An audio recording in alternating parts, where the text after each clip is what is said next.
تو حضرت ابوبکر صدیق نے چند لوگوں کے، چند صحابہ کا نام لیا، ان میں حضرت عمر فاروق رضی اللہ تعالیٰ عنہ کا بھی نام تھا کہ آپ ان کے ہاتھ پر بیعت کریں، ان کو خلیفہ مقرر کریں۔ تو معاً بعد حضرت فاروق اعظم رضی اللہ تعالیٰ عنہ نے حضرت ابوبکر صدیق کے ہاتھ پر بیعت کر دی کہ میں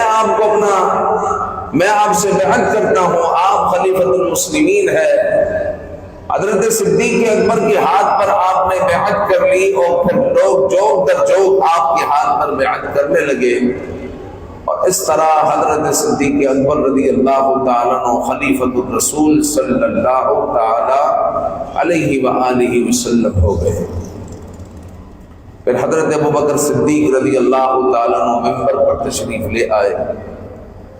اور سیدنا صدیق اکبر رضی اللہ تعالیٰ عنہ نے ایک خطبہ ارشاد فرمایا کہ لوگوں، میں تمہارا امیر بنا دیا گیا، میں نے کوئی امیر بننے کی نہ درخواست دی نہ خواہش ظاہر کی، لیکن اب مجھے امیر بنا دیا گیا ہے، حالانکہ میں تم سے بہتر نہیں ہوں۔ حضرت صدیق اکبر نے اپنے آپ کو بہتر نہیں سمجھا، حالانکہ میں تم سے بہتر نہیں ہوں، اگر میں اچھا کام کروں تو میری مدد کرنا، اگر برا کام کروں تو پھر مجھے سیدھا کر دینا، مجھے بتانا کہ آپ غلطی پر ہیں اور آپ یہ غلطی کر رہے ہیں، لہذا اپنے معاملات کو آپ سدھاریے، آپ نے یہ غلطی کی ہے، یہ غلطی اب نہ ہو، لہذا مجھے آپ سیدھا کر دینا۔ اور آپ نے فرمایا کہ سچائی ایک امانت ہے اور جھوٹ خیانت ہے،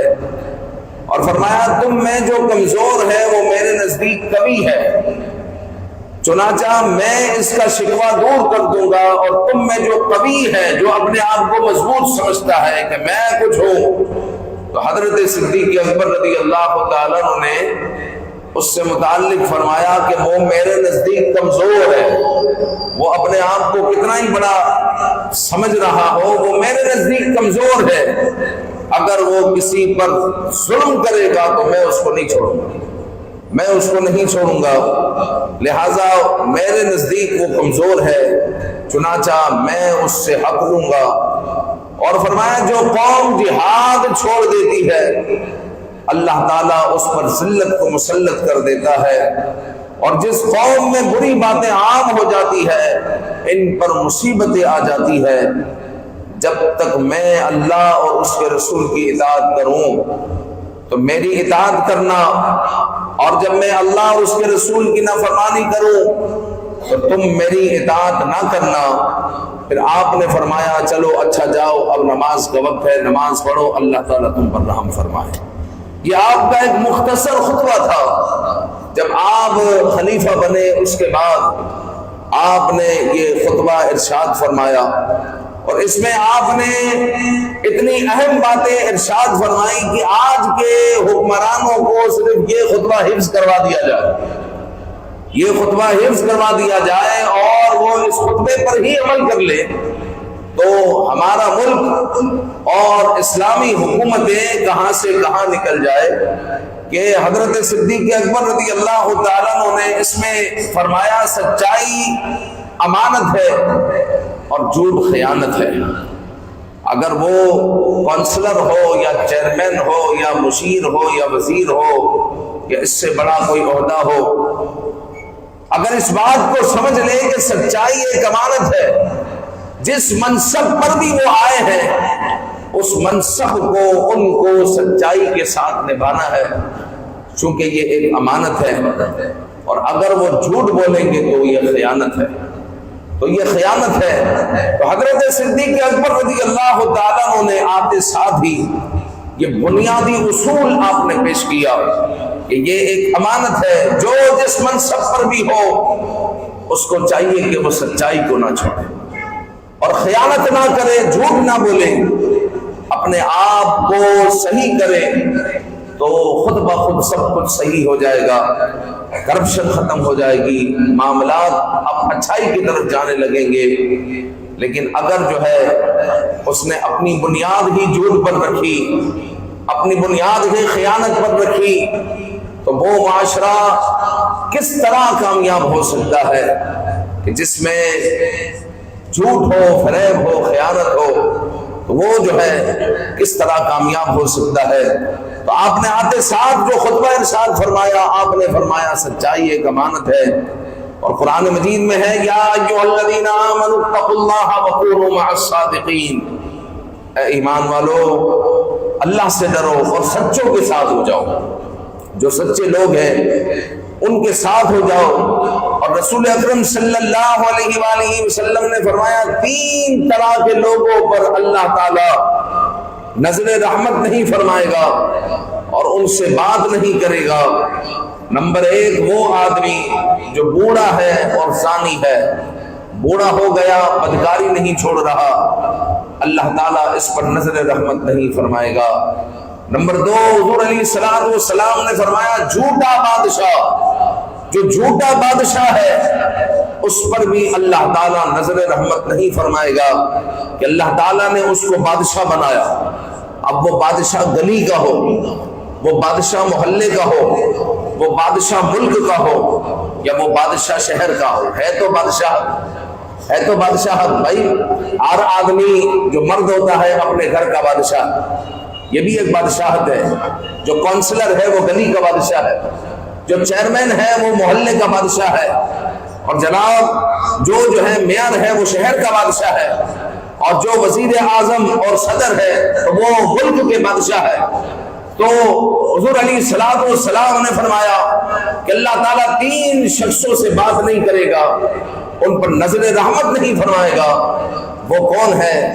وہ ہے کہ جو بوڑھا ہو گیا ہے، بدکاری نہیں چھوڑتا،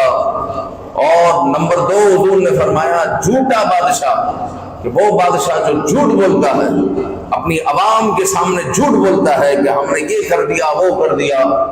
حالانکہ کچھ نظر نہیں آتا، اور لوگ بے بسی کا شکار ہے،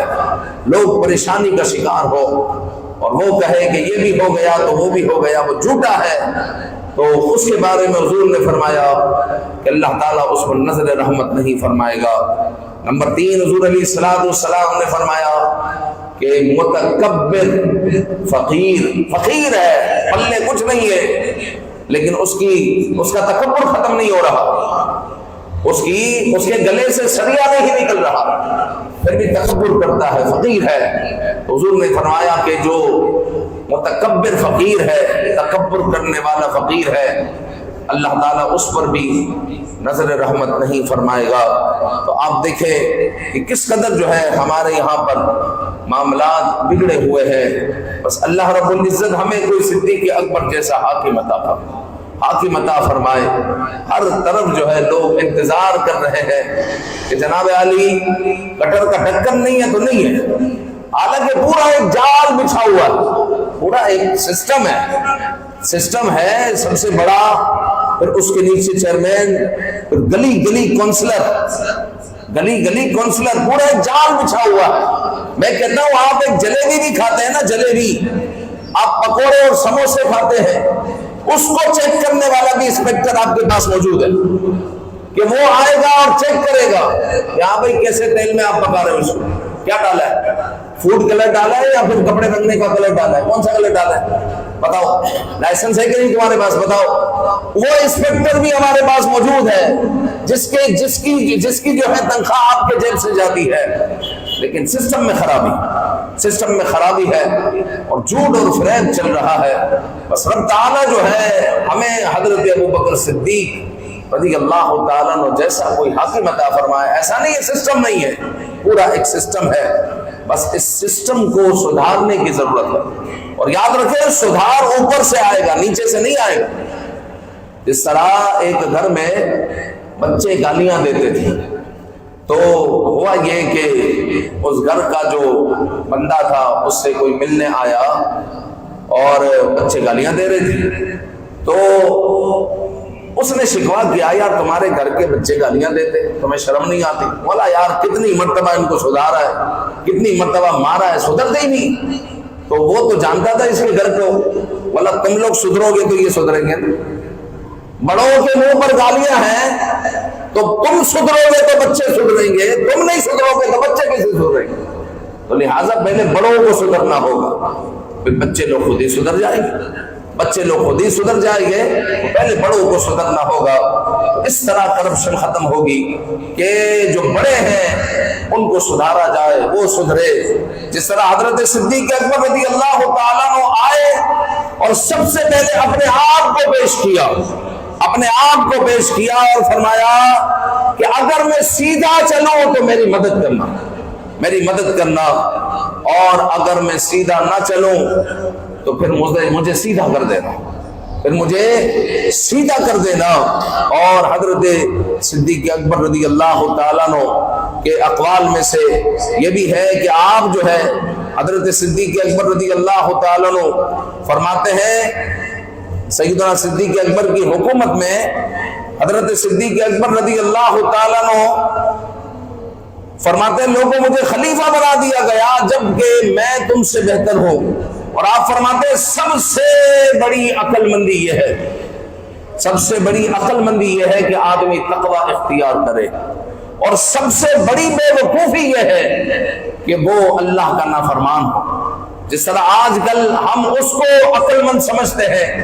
کہ جس نے اپنا بزنس جما لیا، جس نے جو ہے بڑے مکانات اور جناب عالی بڑی فیکٹریاں بنا لی، بڑا مال جمع کر لیا، ہم اس کو کہتے ہیں یہ عقل مند ہے۔ اور جو مارکیٹ میں سچائی کا دامن پکڑے ہوئے ہے، سچ بولتا ہے، اس کے باعث اس کا گاہک چلا جاتا ہے، اس کو نقصان اٹھانا پڑتا ہے، اس کو کہتے ہیں ہم آپ بے وقوف آدمی۔ بھائی ہر وقت سچ نہیں بولنا ہوتا، تھوڑا بہت گاہک کو گمانا بھی ہوتا ہے، کبھی جھوٹ بھی بولنا ہوتا ہے، ورنہ تمہارا مال نہیں بکے گا۔ اس کو ہم بے وقوف سمجھتے ہیں، حالانکہ وہ اللہ سے ڈر رہا ہوتا کہ میں اپنے مسلمان بھائی سے جھوٹ کیوں بولوں، میں کسی سے بھی کافر سے بھی جھوٹ کیوں بولوں، اس کو دھوکہ کیوں دوں، وہ اللہ سے ڈر رہا ہوتا ہے۔ بظاہر لوگ اس کو بے وقوف سمجھتے ہیں۔ حضرت صدیق اکبر رضی اللہ تعالیٰ عنہ فرماتے ہیں کہ یہ جو اللہ سے ڈرنے والا ہے یہ سب سے بڑا عقل مند ہے، اور جو اپنے آپ کو بڑا عقل مند سمجھ رہا ہے کہ میرے پاس اتنا اتنا بزنس ہے، اتنا اتنا مال ہے، جو اپنے آپ کو عقل مند سمجھ رہا ہے، ان قریب وہ دنیا سے رخصت ہوگا، اس حال میں کہ گھر والے اس کو چارپائی بھی نہیں دیں گے۔ وہ جس چارپائی پر گھر سے باہر جائے گا تو وہ چارپائی بھی مسجد سے آئی نہیں ہوگی، جس کو آپ ڈولی بولتے ہیں، وہ ڈولی بھی مسجد کی ہوگی، وہ کفن بھی اس کے کسی دوست کے پیسے کا ہوگا۔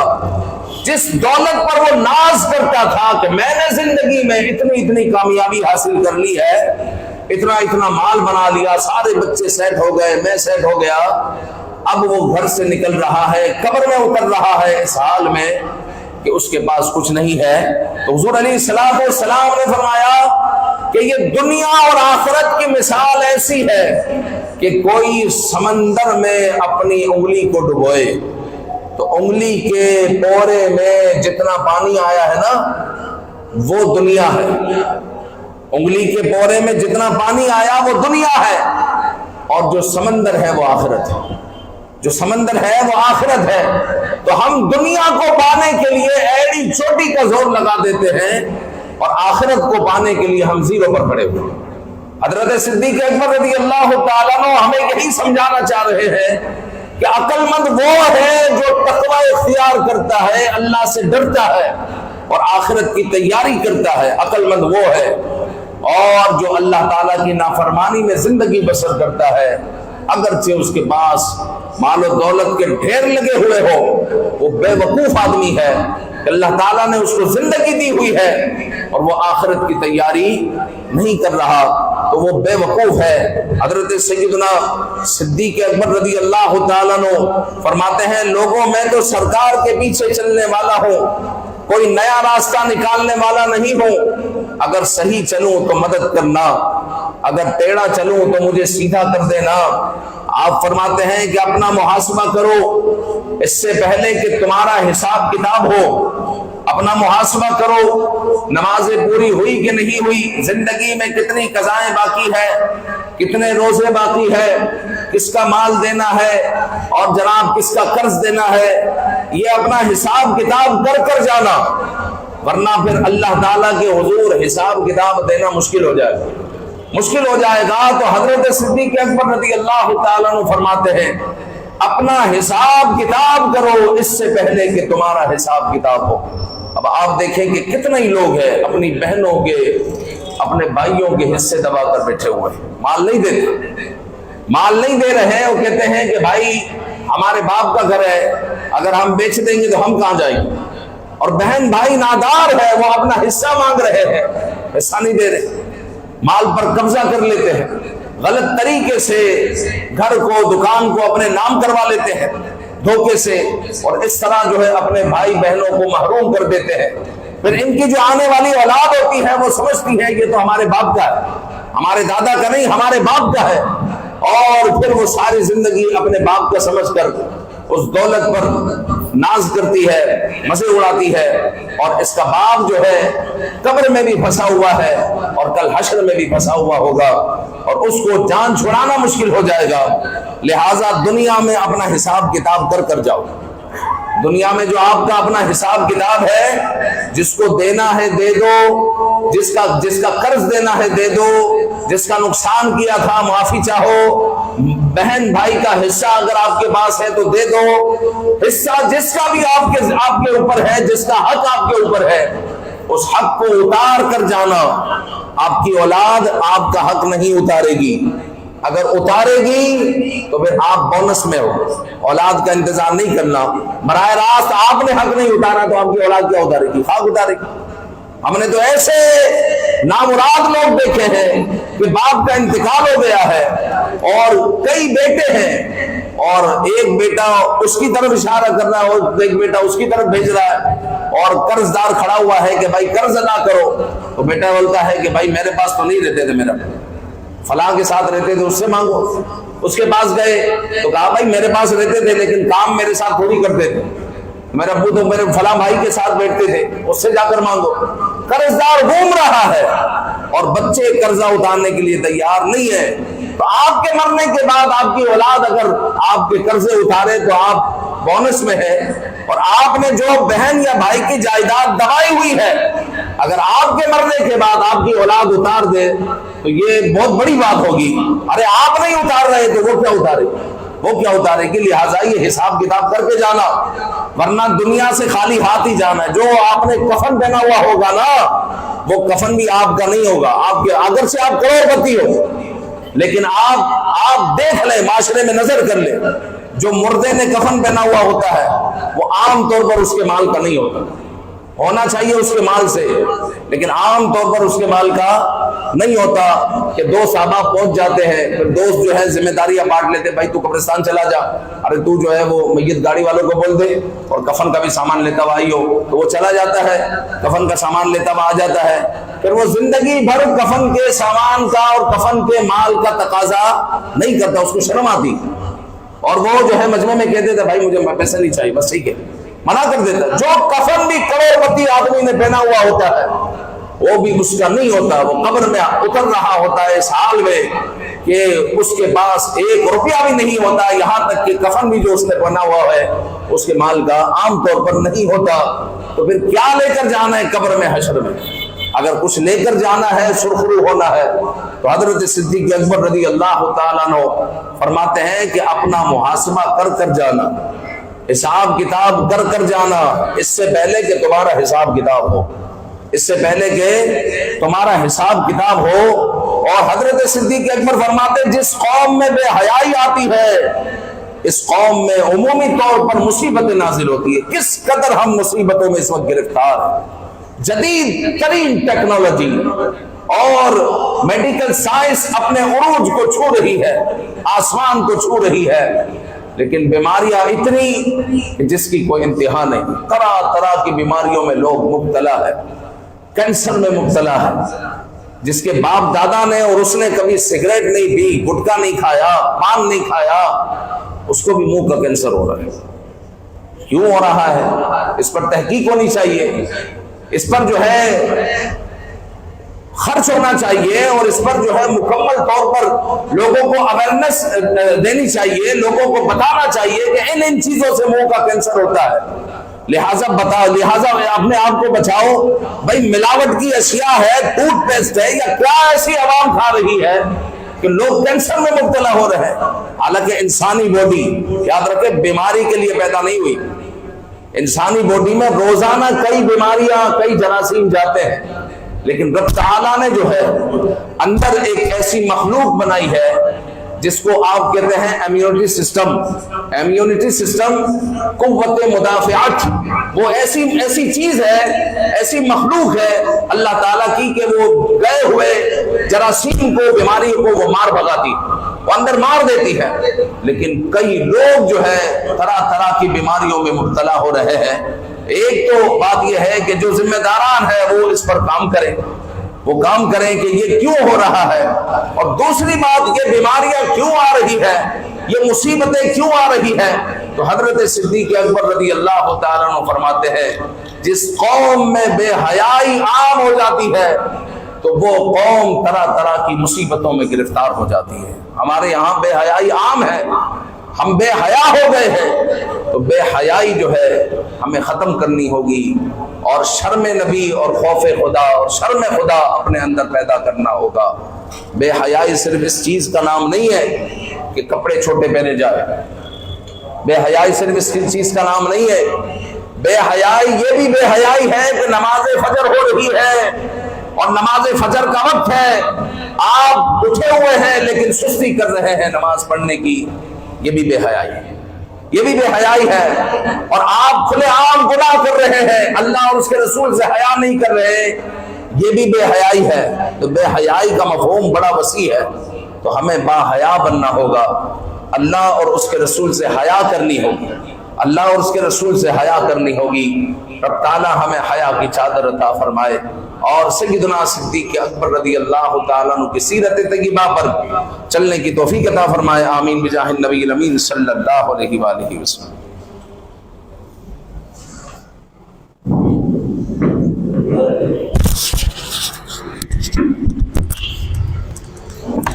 اللہ صلی اللہ علیہ وسلم. السلام علیکم ورحمۃ اللہ وبرکاتہ.